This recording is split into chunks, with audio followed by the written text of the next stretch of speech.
Okay, this is the tutorial for how to use the 2020 Entegra Odyssey. It's the model 31F, and rather than making you go through this with me every single time, I figured, why not make a video and you can watch this for reference later. So I'm going to start with some of the more complicated stuff first. And so come on in. We're going to start with this control panel right here. This is the main control panel. And I'm going to point out a few things. This start and stop right here is for your generator. And if you'll notice just to the left of that, it shows you how many hours you have used so far. So make note of that. It'll be on your paperwork. But you want to make note of that as well so you can say, okay, this is how many hours we have allotted to us, and do the math and make sure that you know your starting point and your stopping point, just so you don't go over on your hours unless you don't care. And if you're dry camping, you may not care, because there are 3 things that will not work if your generator is not on or you are not plugged into electricity, meaning you're at a campground and you've got an electrical cord plugged in on the outside, which we'll show you later. Those 3 things are, and I'll point them out to you to remember. The microwave will not work if you do not have the generator running or are not plugged into electricity outside. The AC above the head here, okay, you're in the ceiling air conditioning unit, and then also control the AC is just on this thermostat on the wall. That will not work if you do not have the generator running or you're not plugged into electricity at a campground or otherwise. And then lastly is the TVs, right? We have 5 TVs on this unit. You can see there's one here on the above the cab area. There are 2 back here, 1 above each of the bunk beds, and then there's 1 in the back master bedroom. We'll show you that in just a moment. And then there's also another one on the outside of the unit. So those 3 things. And then the 4th thing that you should be aware of as well is that won't work unless you're plugged into electricity or the generator's running are the outlets. So the outlets throughout, you notice there's outlets everywhere. You've got this very convenient outlet here with USB plugs and your regular 110 AC current. Those will only work if the generator is running or you are plugged in to electricity. And there are outlets throughout the unit as well. You can see there's one right down here. There's some underneath the dining table, and you'll find them throughout. Now if you look down underneath here, underneath the dining table, this USB outlet will work if you're not plugged in. So this will work. This is to charge your cell phones or whatever while you're driving down the road and the generator's not running and you're not plugged into electrical on the outside. The other outlet next to it, regular house outlet, would not work. Now if you look up here, okay, this outlet, if you're following along, you figure it out. Okay, so this outlet will not work unless the generator is on or I'm plugged into electricity at a campground or something. This one will. So these are the 2 places in the house of the RV that you can get power for your cell phone without needing to be plugged in to electricity or having the generator running. So these are 2 places. You'll notice we've got remotes here. The easy way to remember it is, okay, you've got these 2 smaller remotes or medium-sized remotes go to the bigger TVs. Insignia TV right over here, and then the other one will go to the TV on the outside. This smallest remote goes to the audio system, which is controlled in the dash of the cab of the unit, which I don't know if you can see that or not. It's kind of dark up there right now, but right here it's this sound stream system, which is rather difficult to use manually. So just use the remote control to control that. And it controls the audio throughout the house and in the cab. It also is a DVD player that will control the TV if you decide to do that. And it just won't show on that monitor down here while you're driving, but it will show up on this TV. And then the TVs in the back on the bunk beds, they have their own DVD player just on the side. The other option for this TV, the TV outside or the TV in the back, is an HDMI cord, which we supply you with those as well. You've got an HDMI cord that you can use, standard HDMI. If you happen to use a Mac, Here's an adapter for a Mac, that, what do they call it, lightning port, I believe. So that'll be here for you to use. We also leave one of these USB cables. It'll plug into, while you're driving, again, these will work. You don't need to be running the generator, but you've got you got your USB-C, a couple Apple connections, and then a micro USB as well. So those will be here for you to use. Of course, light switch here, this is just for the top. I mean, you'll figure a lot of those things out just by using them, right? Just flipping switches and figure out what they do. Okay, so we started talking about the generator. We got on that topic, but that was the first thing on this panel that we were talking about. So I'll trade you spots, come back to this panel. Okay, so the only thing we covered so far in this panel is the start and stop of the generator. I'm going to go ahead and start the generator and see if you can hear it. Actually, I'm not going to start it because we're plugged in to shore power right now, it's called. In other words, we're plugged into an electrical outlet. And so we'll show you that later when we do the outside of the unit. This right here, the extend and retract, this is how you do the slide out. The entire side of the RV, everything from starting up here all the way back to the very back of that far corner on the driver's side, the whole thing slides out. Goes out, so you'll gain about 2 feet right here as this slides out. It's big enough so that there's a hallway right here. As you can see right now, it's retracted so there's no hallway, but you can get to that back bedroom because it's a Jack and Jill bathroom. You just walk through the bathroom here and you get to that back master bedroom. And to finish the topic on the TVs, that TV right there, the remote for that is right here. It's a Roku TV. And yes, it will stream if you have a hotspot or Wi-Fi, whatever you need there. Most of your supplies will be found, like towels, linens, things like that. You're going to find those in here. Extra linens or blankets will often have above the bed here. And extra towels, etc. will be fully stocked for you, and we should have covered off on that. We also like to put some things in, just extra supplies that you might need. There's cleaning supplies down here in the bottom. As you can see, there's Lysol, disinfectant, glass cleaner. There's a bathroom cleaner, so you can keep things clean throughout your trip.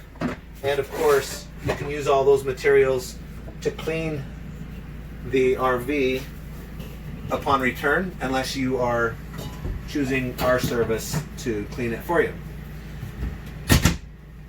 Inside the vanity here above the bathroom sink, again, just a few things that are sealed that you can use. Q-tips, if you forget a toothbrush, there you go. Just welcome to use whatever supplies are in here. Into the bathroom, we'll cover up on some things here. This is chemical. If you have to empty if you have to do an RV dump or empty the black water, it's called, which is your toilet water. We'll cover how to do that later, but after emptying it out, you need to dump about 1/5 of this bottle into the tank, just right down through the toilet.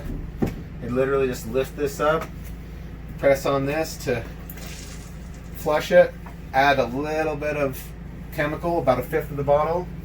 That helps with odor and it helps break down solid waste. We only use RV toilet paper in the RV as well. Nothing else goes down that besides what's supposed to go down there and RV toilet paper. Not regular toilet paper. It's too thick, it'll clog up your system, and it might make for a not pleasant experience when you're trying to pump out the black water. Okay, shower. Pretty self-explanatory. Hot and cold water, we'll talk about that in just a minute. I guess one key thing to know here is that while you're traveling, you need to have this closed. So it's very simple. Can you see the lock there? I mean, it's just a latch. It's not a lock, it's just a latch. But it just keeps it from opening up while you're driving. And let's see. Back in here, these are just some reading lights. Very handy at night. You don't have to light up the whole thing back here if you just want a reading light. There's a couple of those above the bed. You've got an outlet right there. Again, your outlets are only going to work if your RV is plugged in. or if your generator is running. Let's see, light switches back here. Again, you'll figure this out as you start flipping switches, but bedroom light is right here. Hallway light is right here. Those are actually, I guess, floor lights for at night. You could leave those on if you wanted to. So we'll go ahead and turn those off and come out. I think we're good in the bathroom. Okay, bathroom switches. For the fan, it's right here. You'll notice that this turns on the fan. You're really trying to get air out. You need to open this vent manually. Now these vents should be closed while driving. Don't leave these vents open while you're driving. There's too much resistance, and it's literally just a plastic cover, so it could break that. So while you're driving, close the vent. If you need to air out the bathroom, of course, open it up slightly, hit the fan, but make sure you close it before you drive. Okay, let's see. Anything else we need to cover in here? I think we're good. We're good back here. So you got both these, a vent in the bathroom and then in this bedroom. Make sure they're both closed. Okay, I think we're good. Let's come out of here. So go back to the panel. It'll just remind me of more things. So we're going to go back to the panel here. Okay, back to the panel. Start, stop. That's the generator. This is the slide out. You literally hold this button down until the entire slide extends. It'll make some funky noises and you'll think, what the heck's going on? Is this right? Yeah, it's right. Just hold it down until it stops moving and you're good to go. And then when you're retracting it, the same thing. The trickiest part about doing that is just making sure that everything is clear and that nobody is on the slide out when you're moving it. It's not built for extra weight, so you don't want anybody near it or on it while you're sliding it in or out. Just make sure that it's clear. One of the common mistakes that could happen is right back here, this whole thing slides out, right? If you've got a broom like we do right now back here, or if this ladder ends up back in this area, and you start to open it, you can see it might catch right here. And it could pop off this finished work, which actually did happen one time. So we've got to make sure that we pay attention to what's there before you open it. Just make sure it's clear there and make sure you don't have any bags or anything back there when you're opening up the slide out. All right, let's see. Back to the panel. Okay, so we've talked about those two things and that's pretty much it. These are easy. These are just your gauges, okay? This tells you, oh, you hold that button down, it says BATT for battery. My batteries are full. You can see all those lights are lighting up. Empty, a third, 2/3 full. My fresh water looks like it's 2/3 full, so we need to add a little bit more fresh water. That's how much, and just for planning purposes, that's how much water is in there right now. Black water's empty, one light over the E. Gray water is empty.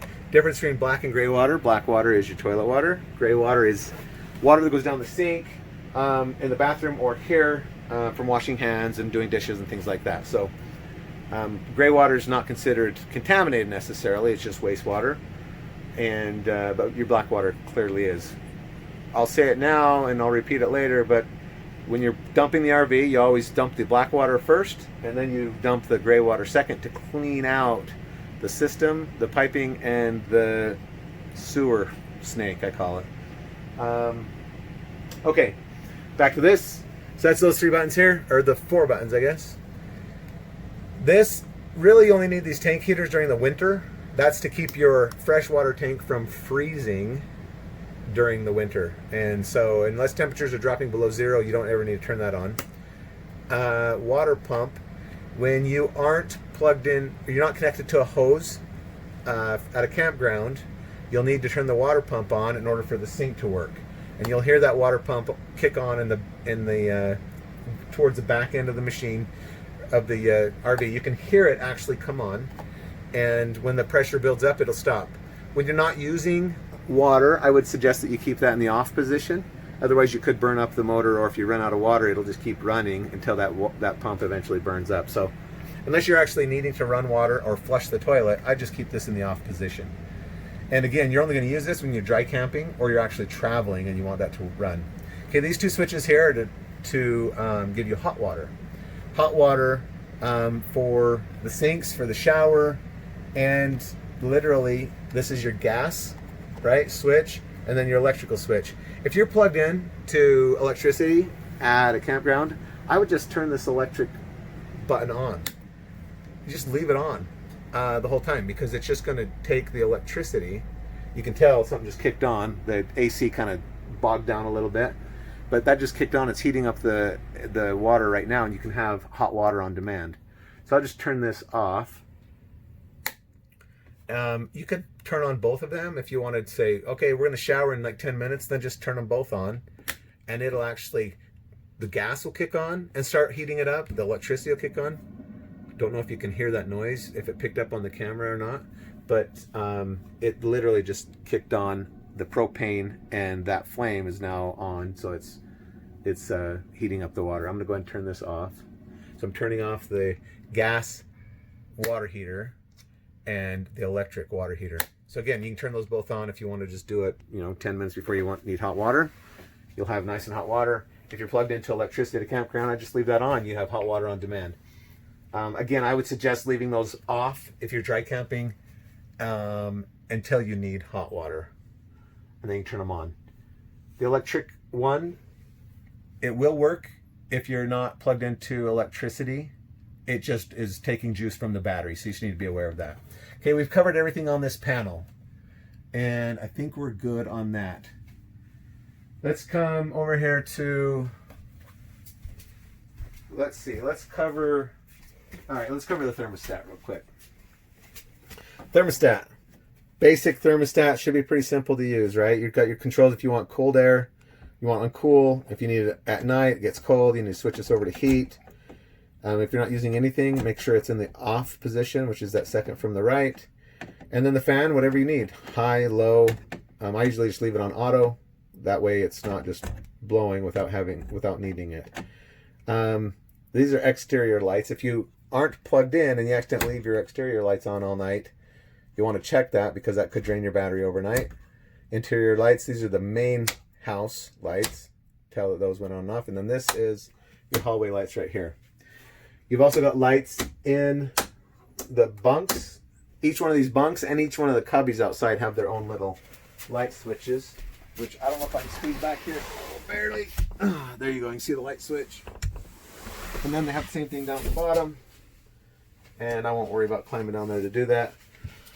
So that's this. Let's turn our attention to the refrigerator. Okay, the refrigerator. Anytime there's a red light like there is right now, that's not a good thing. That means it's not cooling.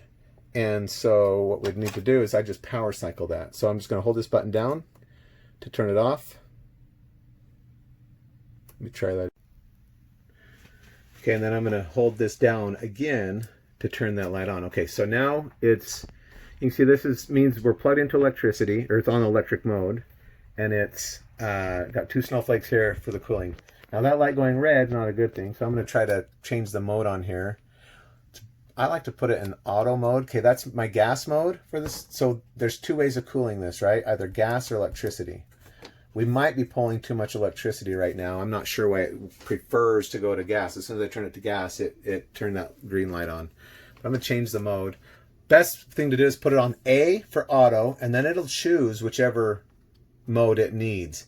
Normally, when we're plugged into electricity or the generator's running, it'll go to that electric. For some reason right now, since I turned on the electric water heater, it's going to gas. It might be because I may have flipped a breaker, which we can check that in just a minute. The breaker box is under the queen bed in the back bedroom, just next to the bathroom. So we'll look at that in a minute.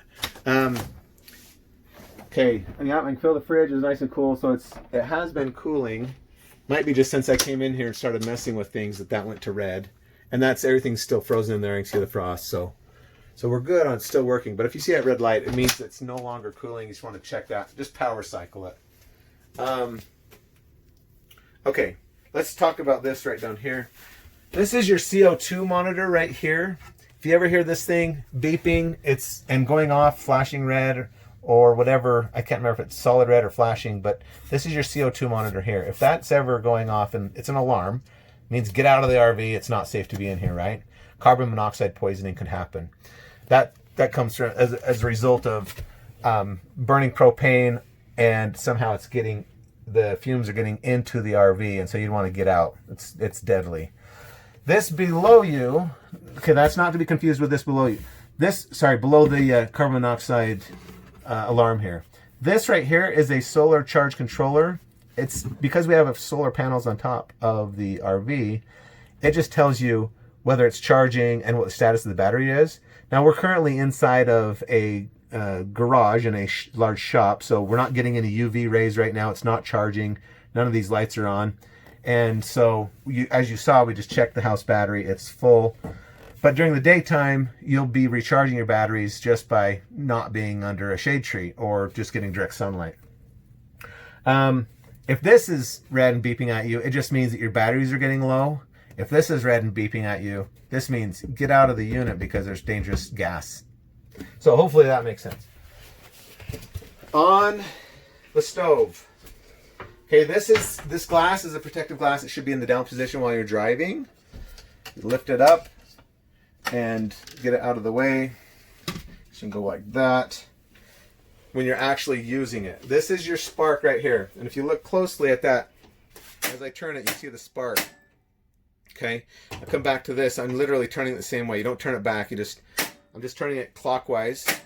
And then if I turn the gas on and turn it at the same time, you can see it'll click until it lights. Now I'm getting gas, but it's not lighting. There we go. See how gas was coming out for a second before it lit, and if you ever can't get it to light, hurry and turn your gas back off because you're getting gas into the air, and that's a dangerous situation as well, right? So turn this off again. Okay, I'll try a different, whoops, turn it off, try a different burner. So I turn this on and spark it. That's all there is to it. Turn it on, spark it. Okay. Now the oven can be a little bit more challenging to light. Just take a little patience. You have to literally get right down in here. Now this is just to control your lights on the panel, and then if you go up, it'll turn the light on in here. Did I go the other way? There we go. Now the light's on. Okay, so looks like we need to clean that out a little bit. They did use the oven. It didn't clean it very well.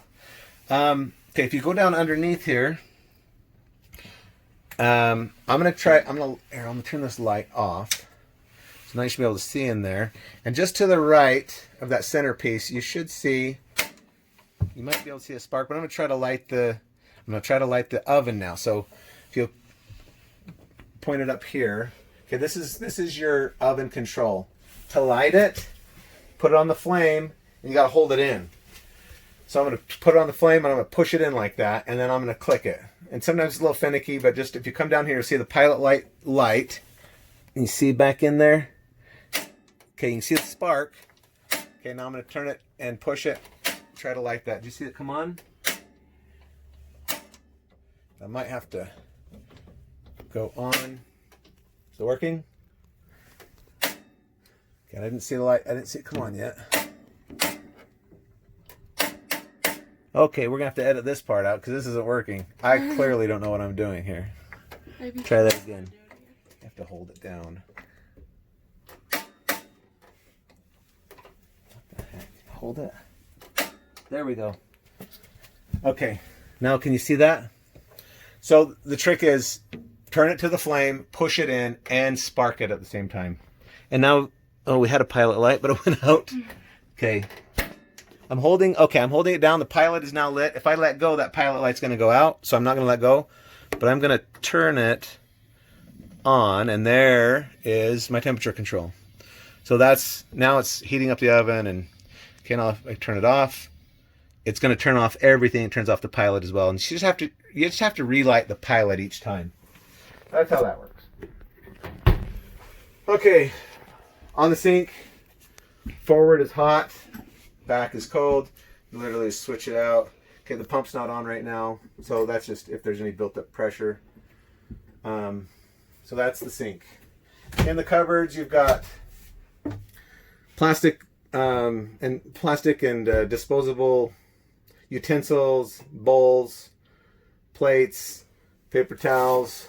We try to always keep you stocked up with whatever you might need, and there's just some random things that you might need in here. We've got some spices. If you're concerned about anything, we'll leave those behind. We'll clean those completely out if you're going to take everything that you want with you. We do have it completely sterilized and sanitized after every ride and before your trip. So that's something you can rest assured we do. We have it professionally cleaned, sanitized. We even, when necessary, steam clean it, and we can do the ozone machine as well, which makes it so that it gets through all of the air in the system and completely sterilizes it if there's anything in vents or anything like that. So makes it nice and sterilized for you. Okay, I think that's all I can think of right now. I'm going to show you one last thing, which is probably, I'm going to change that mode back to electric. Let's go to the front. Let's go over the cab.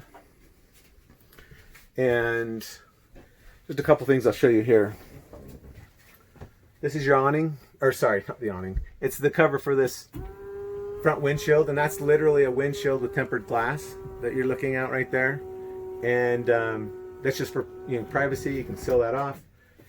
This right here, of course, you can seal this off with this curtain. So you've got everybody's got their, or whoever's standing up here has their own little section. Put these back up here, so those are there for you. Remotes. And this TV, best thing to do with the TV, while you're traveling, you want this locked in place. When you're not traveling, and you can swing this out so you can watch it from the inside the RV. You just pull this down, it releases, and then you can swing it out. You swing it out, turn it, so you can watch it throughout the unit. But while you're traveling, you want that locked in place. And literally just push it back and give it a good push, and that's locked in place. Okay, go ahead and open this back up. There is a button right here, and I'd have to go back and play with it to remember, but if you're wanting to watch a DVD on this that you're playing down here, you have to hit this button right here, I believe. I can't remember if this has to be on or off. One's for the antenna, which is on the roof, and one is to watch the DVD. And so it's just this little button right here you just push. Okay, to enable one or the other. To control the antenna, it's right here above the man door. You just push this handle in, and then you're just trying to guess where your towers might be for whatever channels you want to watch. You're just getting over the air antenna signal, right? And then you'd have to go into your remote on each of the TVs, and you have to auto scan it for the channels, and then let it do its thing, and hopefully get some channels. You can fine tune it by adjusting it here. So just push that button in and turn it. Let's see, what else? So let's talk about this panel right down here. Oh, and before I do that, okay, the best place to put this ladder while you're traveling is probably right there. It does make it difficult to get in and out because it's blocking the way, but you're not going to be doing that typically while you're driving anyway. So I would just probably put it right here. If nobody's up here and you want to move the ladder, put it up there, you can literally just remove this piece, put it up there, and then another safe place to put this ladder would be right here.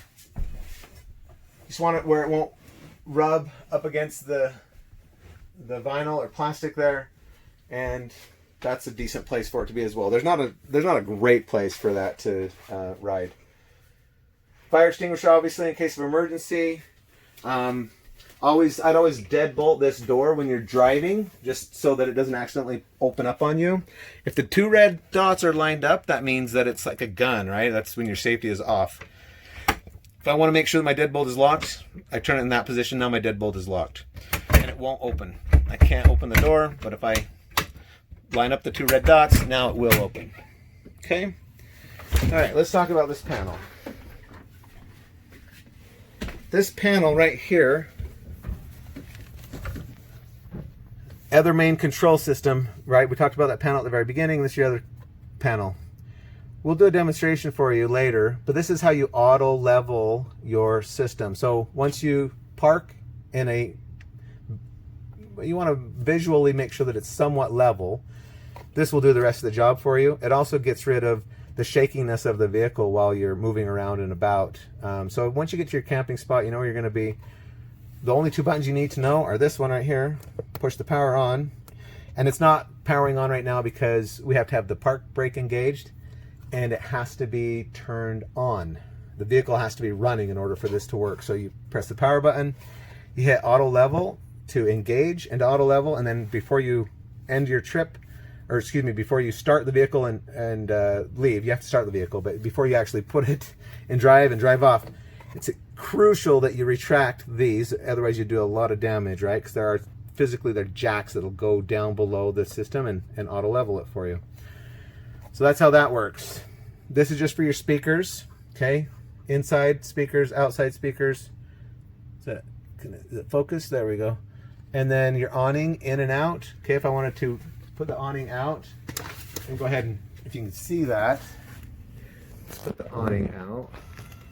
You can see it's literally just the awning's coming out. Now one thing you have to check is right here behind the door, this arm will extend, so you don't want the door leaning up against that arm because it'll scratch the door. So just pull this door in slightly, press the button down, and it'll literally extend that awning out. And just make sure there's nothing in the way, nothing that it could hit. Make sure the arms are free and clear. You can see that awning goes way out and extends. And once it gets all the way out, there's even lights on that thing. You can see it goes all the way out, and bam. And then there's a light switch right below it, awning light. You can turn on the lights and it lights up. Kind of cool, good ambiance at night. And now if there's any wind at all, you can't use the awning. It's like a cell, and it'll literally do damage to it, rip it. So only use the awning when there's no wind. Okay, so that's how that works. I'll go ahead and turn those lights off. I'm going to retract the awning now. Okay, so that's the awning, in and out, pretty self-explanatory. Now right here, awning light, we already did that. This power step on and off, if you get tired of this step, literally this outdoor step right here, this goes in and out every time you close the door when this is turned on. So if I turn that to the on switch and I close the door, you're going to hear that go in. And when I open it up, you're going to see it go back out. Okay, if you're not plugged in, you don't want that to be draining battery or anything like that, it's annoying you, just turn it off and it'll stay out. Now it's key to make sure that before you drive off, again, the auto level has to be retracted. And if you have any question, just go physically look underneath the unit and you'll see the jacks are down. They're behind the tires. You'll see them. They literally go just like a jack, like you would expect. There's 4 of them. There's one behind each tire. And then you got to make sure that you retract this step before you drive off as well. If you ever need to shut off the main power when you're filling up with our propane or anything like that, you just hit this switch, it shuts everything down. And as you can see, all the lights just went off. It just kicks all the power down for the entire unit. Now the one thing you have to be careful about there is it also kills the power to your refrigerator. So if you've got things in the refrigerator, you want to make sure that you actually leave the power on and then turn all the lights off throughout the thing so that you're not draining your battery. Again, if you're plugged into electricity at the campground, you don't care, right? If you're plugged into the campground electricity, no big deal.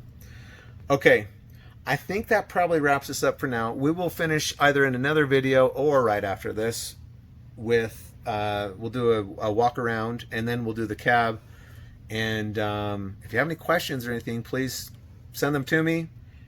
801-628-7000. You can text those to me as well, or if you want to book the RV, would be fantastic. Give me a call or send me a text and we'll figure it out. Okay.